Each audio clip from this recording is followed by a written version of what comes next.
in the midst of something that you're going through, and perhaps you've been going through it for a while, and as quiet as it is kept, even though you may not verbalize it, you may not say it, you may not articulate it to anybody, but deep down in the inner recesses of your heart and your mind, there are some issues that you have as to why God has not responded to your situation much quicker than he has.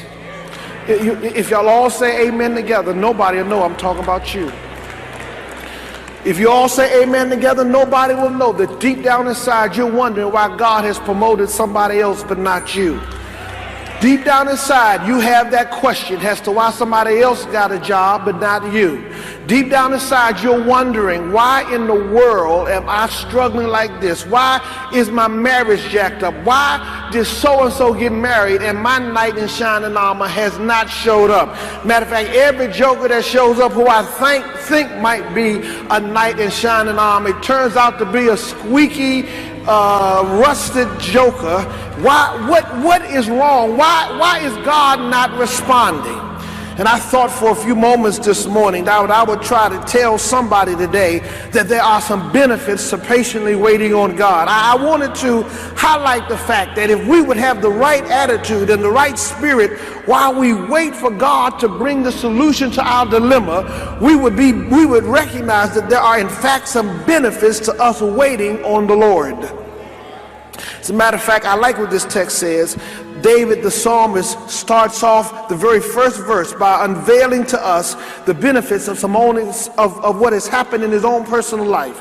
We don't know exactly when this occurred in his life, but he testifies. He says, I waited patiently for the Lord. I like that. Now let's look clearly what he waited for. He waited patiently for the Lord. See, some of us are waiting on the wrong person and the wrong people and the wrong things. He says, I waited for the Lord. You see, we must get going and preach, Pastor. We must get our mindset as to who it is that we're waiting on. We got to put our focus not on Capitol Hill, not on our senators or congress people, not on the governor, not on the city council. We cannot put our hope in our husbands or our wives, not on our bank account, not on the mortgage company. We have to wait patiently for the Lord, Jehovah Jireh, the God that provides. And he said, I waited patiently. This word waited patiently is a complex Hebrew word. As a matter of fact, it's so complex that it takes two English words to describe this one Hebrew word. And here's what the word means. The word in the Hebrew that has been translated into English, waited patiently, means this. It means two things combined into one. It means to be in a position of hope and expectation. It means I am staying in a posture of being hopeful and having expectation. Somebody say hopeful and expectation. In other words, it means I am in a status of always looking and expecting God to do something. Wait a minute, before you clap on that, let me tell you though, it doesn't mean just to be looking. It also means that while I'm looking, I will stay bound and connected with God. I think I need to give that to y'all again. It means I am in a position of hope and expectation. I am looking, I'm expecting God to move. I'm expecting God to do something. And while I'm expecting him to do something, I'm going to still walk with God and stick with God. Here's where people mess up. We falter on one way or the other. Most of us will have expectations of God, but when he does not respond in the time frame that we give to him, we get upset, quit church, quit reading our Bible, quit praying, quit talking to God about it, and so we falter on patiently waiting. Go on and preach, Pastor. I think that I will.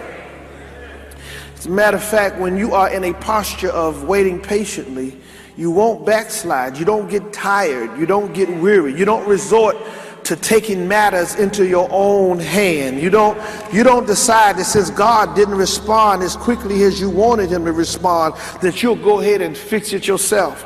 Anybody knows that when you try to fix your situation by your own strength and power, you only make things get worse.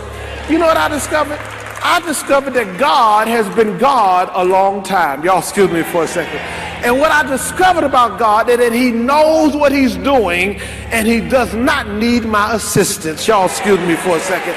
Somebody tell your jacked up joker neighbor, God don't need your help. Y'all didn't say it with enough attitude. Y'all didn't say it with much fervor. I need you to rock your head, sisters. I need you to put that finger up in their face and say, God does not need your help. You make things worse. You make it more complicated. Go ahead, tell that sister, get your mouth off the situation. Go ahead, tell her, get your hands out of the pot.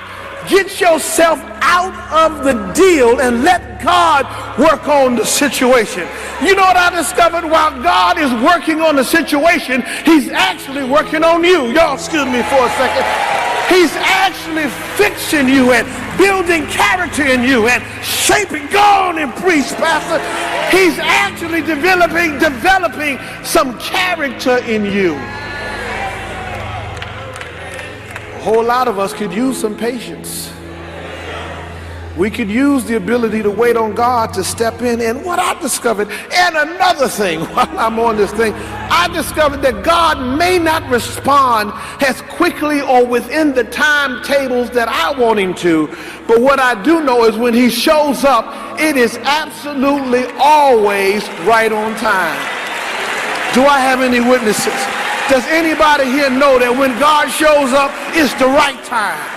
If he comes too early, if he comes when I want him to come, I wouldn't have learned that he's a God that can move even when I have exhausted all of my resources and when I've gotten down to what I have no more. Sometimes you got to wait until you have nothing else but God before he steps into the situation and makes it work out. I wish I had a praying crowd with me here.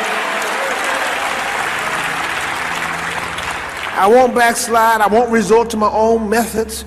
I won't try to reshape it. I won't try to pressure God. Patiently waiting means that I am hopeful and have a great expectation, and I'm going to stick with God even if he doesn't answer as fastly or as quickly as I want him to. But right here, David reminds me that God will turn aside from his activities and duties. That's also what incline means. Not only that he will stretch and hear, but he will turn aside. He'll make a turn from his normal duties to come and see about your situation. I know that's, I'm trying to explain it because it's, see, the thing about the God that we serve is, in our view, he's turning aside, but he is such a multitasking God, go on, Pastor, that he can handle your situation while he handles everything else. Y'all excuse me. He doesn't have to put anything on hold to come and see about you. He can fix your situation while he's fixing everybody on your road situation at the same time. Somebody say he's inclining. He's hearing. He's turning aside to see about my situation.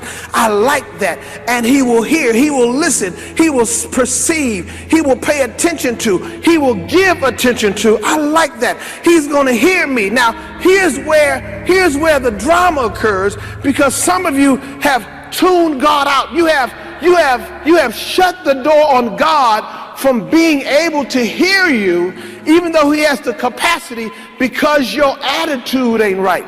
You see, David said, I patiently waited. I waited patiently. I put myself in a situation of high expectation and being bound together with God so that he inclined his ear. Now, here's the deal. When you get upset, mad, angry, stop talking to God, you got an attitude, then God can't hear. You're throwing a temper tantrum. You're getting upset. You're questioning his existence and questioning his power because he has not responded to you as quickly as you wanted. But here's what captures the heart of God. What captures the ear and captures the heart of God is when a person says, I don't mind waiting. I don't mind waiting. I'll patiently wait. I know I know in due season and in due time, God will step into the circumstances of my dilemma, and he will resolve my problem, and he will answer my prayer. But all I've got to do is learn how to stick with God and keep on having an expectation that God is going to do something fabulous.